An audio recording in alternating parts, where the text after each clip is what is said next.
Dear friends, today we are going to discuss one more important topic of political science textbook for class 10th. As you know that we are discussing chapter 2nd federalism. Clear? In this very topic we have defined so far what is federalism.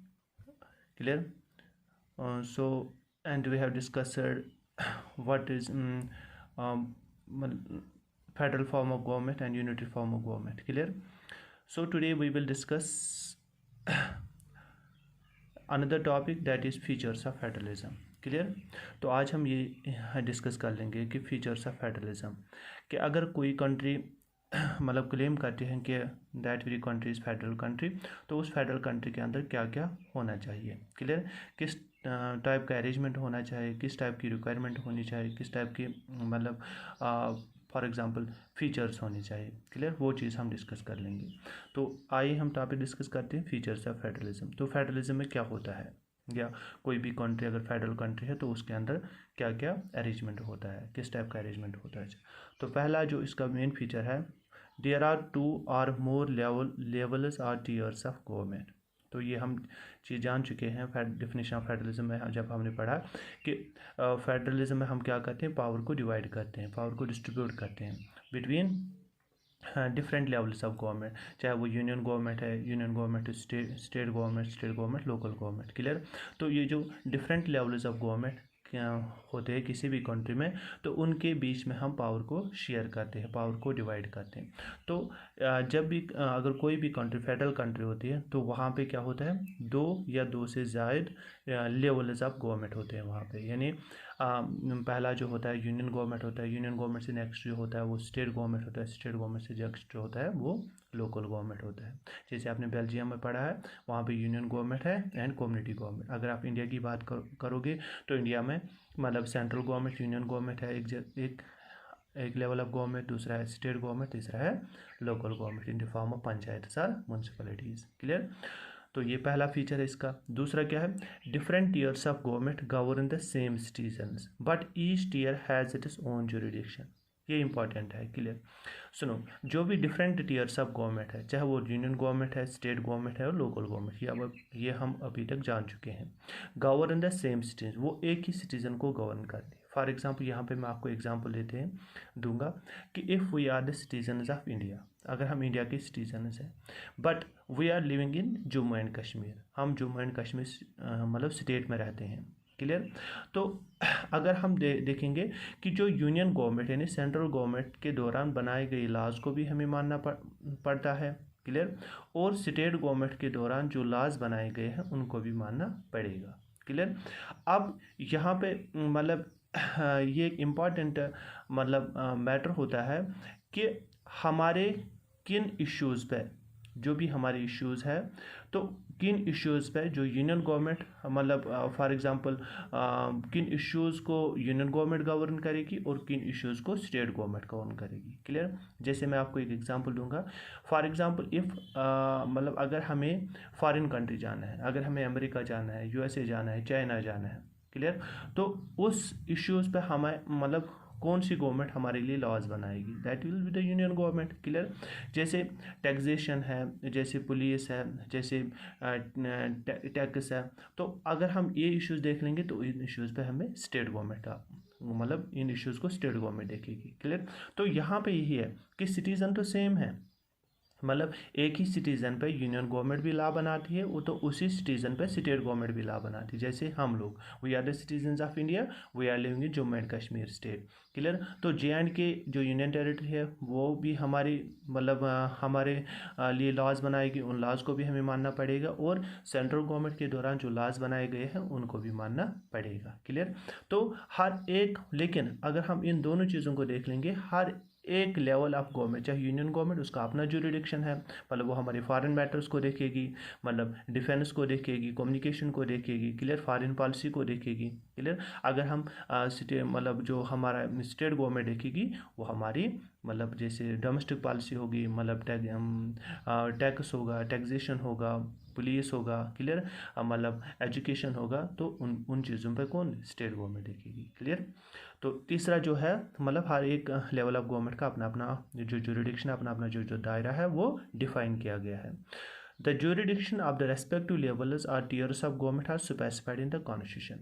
अब जो ये different levels of चाहे central government है, state government है और local government है, उनका जो अपना अपना jurisdiction है, उनका जो अपना अपना दायरा है, किस दायरे के अंदर उनको रह के काम करना है, तो ये स्पेसिफाई किया गया है कॉन्स्टिट्यूशन में। यानी ऐसे वर्बली नहीं कहा गया कि आपको इस दायरे के अंदर काम करना, आपको इस दायरे के, लेकिन that have been ensured in the constitution, that have been specified in the constitution. ये कॉन्स्टिट्यूशन में स्पेसिफाई किया गया है, क्लियर। तो क्या है, जो इससे क्या होगा, the authority and existence of each tyre, each level of government is constitutionally warranted. जो भी अथॉरिटी है, जो भी पावर है कि किस लेवल ऑफ गवर्नमेंट के पास कितनी अथॉरिटी है, किस लेवल ऑफ गवर्नमेंट के पास कितना मतलब उसकी जो एग्जिस्टेंस है, उसकी जो अथॉरिटी है, तो ये हर एक लेवल ऑफ गवर्नमेंट की अथॉरिटी को या उसकी एग्जिस्टेंस को कॉन्स्टिट्यूशनली गारंटीड किया गया है। यानी that have been ensured, that have been specified, यानी that have been made legalized, वो लीगलाइज किया गया है, क्लियर, कॉन्स्टिट्यूशन के द्वारा, क्लियर। तो अब तीसरा जो नेक्स्ट इंपॉर्टेंट फीचर है वो है the fundamental provisions of the constitution can not be unilaterally changed by one level of government. अब जो कि कॉन्स्टिट्यूशन के कुछ फंडामेंटल प्रोविजंस हैं, क्लियर, जैसे मतलब मेन प्रोविजंस है, जैसे हम कहते हैं India is secular democratic Republic, मतलब ये फंडामेंटल फीचर्स हैं, क्लियर। तो जो कॉन्स्टिट्यूशन के बेसिक फंडामेंटल फीचर्स है वो एक ही लेवल ऑफ गवर्नमेंट चेंज नहीं कर सकती है। जैसे एक ही लेवल ऑफ गवर्नमेंट, हम यूनियन गवर्नमेंट को मतलब अकेले चेंज नहीं कर सकती है, या स्टेट गवर्नमेंट वो अकेले चेंज नहीं कर सकती है, या लोकल गवर्नमेंट अकेले चेंज नहीं कर सकती है, क्लियर। जैसे हम कहेंगे कि मतलब फॉर एग्जांपल अगर यूनियन गवर्नमेंट है, यूनियन गवर्नमेंट खाली मतलब वो यही कहेगी कि मैं पावरफुल हूँ, more than state government, more than local government, मैं मतलब कॉन्स्टिट्यूशन को अल्टर कर सकता हूँ, कॉन्स्टिट्यूशन को अमेंड कर सकता हूँ, कॉन्स्टिट्यूशन को चेंज कर सकता हूँ, क्लियर। ऐसा नहीं है, क्लियर। तो स्टेट गवर्नमेंट से मैं पावर छीन लूँगा तो वो अपने पास रख के कॉन्स्टिट्यूशन को बदल दूँगा, ऐसा नहीं है। तो यहाँ पे क्या है, जो भी कॉन्स्टिट्यूशन के बेसिक प्रोविजंस है वो एक ही लेवल ऑफ गवर्नमेंट चेंज नहीं कर सकती है, क्लियर, फेडरल मतलब फेडरलिज्म के अंदर या फेडरल फॉर्म ऑफ गवर्नमेंट के अंदर।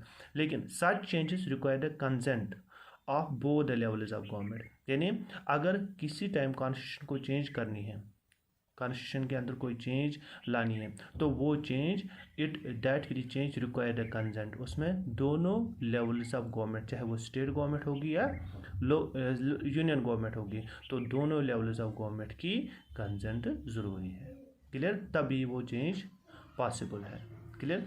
तो दूसरा क्या है नेक्स्ट इंपॉर्टेंट फीचर, फेडरलिज्म के अंदर क्या होता है, courts have the power to interpret the constitution and the powers of different levels of government. यानी अब दूसरा, courts have the power to interpret the constitution, यानी कोर्ट्स को ये पावर दिया गया है कि आप मतलब ये बता सकते हैं कि what is mention in the constitution, what is written in the constitution, जो भी कॉन्स्टिट्यूशन के अंदर लिखा गया है कि वो किस हद तक ठीक है, वो किस हद तक गलत है, क्लियर। यानी that power has been guaranteed to the courts, वो पावर किनको दिया गया है, कोर्ट्स को दिया गया है, क्लियर, ताकि वो लोगों को बताए कि कॉन्स्टिट्यूशन के अंदर जो भी मेंशन है, कॉन्स्टिट्यूशन के अंदर जो भी लिखा गया है कि how far it is true and how far it is wrong, and the powers of different levels of government. और कोर्ट्स को ये पावर भी दिया गया है कि आप ये लोगों को ये बताओगे कि किस लेवल ऑफ गवर्नमेंट के पास कितना पावर है, यानी यूनियन गवर्नमेंट के पास कितना पावर है, स्टेट गवर्नमेंट के पास कितना पावर है, मतलब फॉर एग्जांपल जो लोकल लेवल ऑफ गवर्नमेंट के पास कितना पावर है, क्लियर। तो अगर बाई चांस मतलब किसी टाइम डिस्प्यूट्स अराइज होंगे between union government and state government, clear, या दो स्टेट्स के बीच में डिस्प्यूट अराइज होगा, या स्टेट गवर्नमेंट और लोकल गवर्नमेंट के बीच में किसी टाइम डिस्प्यूट अराइज होगा या कोई कॉन्फ्लिक्ट अराइज होगा, तो उस टाइम मतलब उन डिस्प्यूट्स को कौन सॉल्व करता है, उन डिस्प्यूट्स को कोर्ट्स ही सॉल्व करते हैं, क्लियर। तो courts at that very time मतलब एक्ट्स एज एन एम्पायर्स, वो यानी एम्पायर की तरह एक्ट करते हैं। एम्पायर होता है ना क्रिकेट में, मतलब that is a final authority, वही मतलब डिसीजन देता है जब भी कोई मैच होता है, तो उसमें मैच को जो फाइनल अथॉरिटी होते हैं, जिसका मतलब जो बोर्ड होता है वो वहाँ पे मतलब लॉ की तरह होता है। क्लियर। तो मतलब जो कोर्ट्स होते हैं, अगर किसी टाइम डिस्प्यूट्स अराइज होते हैं between state and union government के बीच में, या दो स्टेट्स के बीच में डिस्प्यूट अराइज होगा, या स्टेट गवर्नमेंट और लोकल गवर्नमेंट के बीच में डिस्प्यूट अराइज होगा, तो इन डिस्प्यूट्स को सॉल्व कौन करता है? कोर्ट्स सॉल्व करते हैं। क्लियर। तो इसी वजह से ये कोर्ट्स को पावर दिया गया है ताकि वो बताएं कि किस लेवल ऑफ गवर्नमेंट के पास कितना पावर होता है। नेक्स्ट जो है, sources of revenue for each level of government are clearly specified to ensure financial autonomy. यानी जो भी सोर्स ऑफ रेवेन्यू होते हैं, यानी डिफरेंट सोर्स ऑफ रेवेन्यू होते हैं स्टेट में, डिफरेंट सोर्स ऑफ रेवेन्यू होते हैं मतलब सेंट्रल यूनियन गवर्नमेंट में। तो source of revenue for each level of government, यानी जो भी सोर्स ऑफ गवर्नमेंट होता है कि हर एक लेवल ऑफ गवर्नमेंट के पास अपना अपना सोर्स ऑफ रेवेन्यू होता है। क्लियर। तो ये क्या है? आर क्लियरली स्पेसिफाइड, ये स्पेसिफाई किए गए हैं कॉन्स्टिट्यूशन में। क्लियर। ये मेंशन किए गए हैं कॉन्स्टिट्यूशन में कि स्टेट गवर्नमेंट के पास कौन सा सोर्स ऑफ रेवेन्यू है, और सेंट्रल गवर्नमेंट के पास कौन सा सोर्स ऑफ रेवेन्यू है। क्लियर। ताकि उससे क्या हो जाए, उससे टू एंश्योर फाइनेंशियल ऑटोनॉमी, यानी एक किस्म की ऑटोनॉमी उन लेवल्स ऑफ गवर्नमेंट के पास आ जाए, वो एक तरीके की सेल्फ डिपेंडेंट बन जाए कि स्टेट गवर्नमेंट के पास कौन सा सोर्स ऑफ रेवेन्यू है, सेंट्रल गवर्नमेंट के पास कौन सा सोर्स ऑफ रेवेन्यू है, तो उससे उनके पास उन लेवल्स ऑफ गवर्नमेंट के पास मतलब जब ये कॉन्स्टिट्यूशनली स्पेसिफाई किए गए हैं फेडरल फॉर्म ऑफ गवर्नमेंट में, तो उसे क्या, उसे एक किस्म की फाइनेंशियल ऑटोनॉमी आ जाएगी उनके पास, वो यानी वो सेल्फ डिपेंडेंट बन जाएंगे। क्लियर। तो नेक्स्ट जो इंपॉर्टेंट फीचर है वो है द फेडरल सिस्टम दैट्स है ड्यूअल ऑब्जेक्टिव। अब फेडरल सिस्टम ऑफ गवर्नमेंट के पास मतलब federal system form of government के उसके पास दो ड्यूअल ऑब्जेक्टिव्स होते हैं। दो ऑब्जेक्टिव्स क्या होता है? पहला objective to safeguard and promote unity of the country, यानी वो उससे unity of the country promote होती है, यानी यूनिटी ऑफ द कंट्री को प्रोटेक्शन मिलती है। वो कैसे? क्योंकि जब हम फेडरल फॉर्म ऑफ गवर्नमेंट में पावर को डिवाइड करते हैं between central government, state government and local government, तो उससे क्या होगा? उससे कंट्री में यूनिटी आएगी। क्लियर। क्योंकि हर एक लेवल ऑफ गवर्नमेंट को लगेगा कि हमारे पास कुछ में कुछ पावर है। अगर यही पावर सारा का सारा यूनियन गवर्नमेंट के पास में रहेगा, तो बाकी जो forms of government, state government या लोकल गवर्नमेंट को लगेगा कि वे आर पावरलेस। क्लियर। तो उनके बीच में एक मतलब फॉर एग्जाम्पल जब उनके पास में पावर आता है, जब वो पावर डिस्ट्रीब्यूट किया जाता है फेडरल फॉर्म ऑफ गवर्नमेंट में, तो कंट्री में ऑटोमेटिकली यूनिटी बनी रहेगी। दूसरा, अकोमोडेट रीजनल डाइवर्सिटीज़, यानी जो भी रीजनल डाइवर्सिटीज़ होती है, जैसे इंडिया में बहुत सारी रीजनल डाइवर्सिटीज़ हैं। क्लियर। तो वो रीजनल डाइवर्सिटीज़ को अकोमोडेट करती है। Clear. Federal form of government.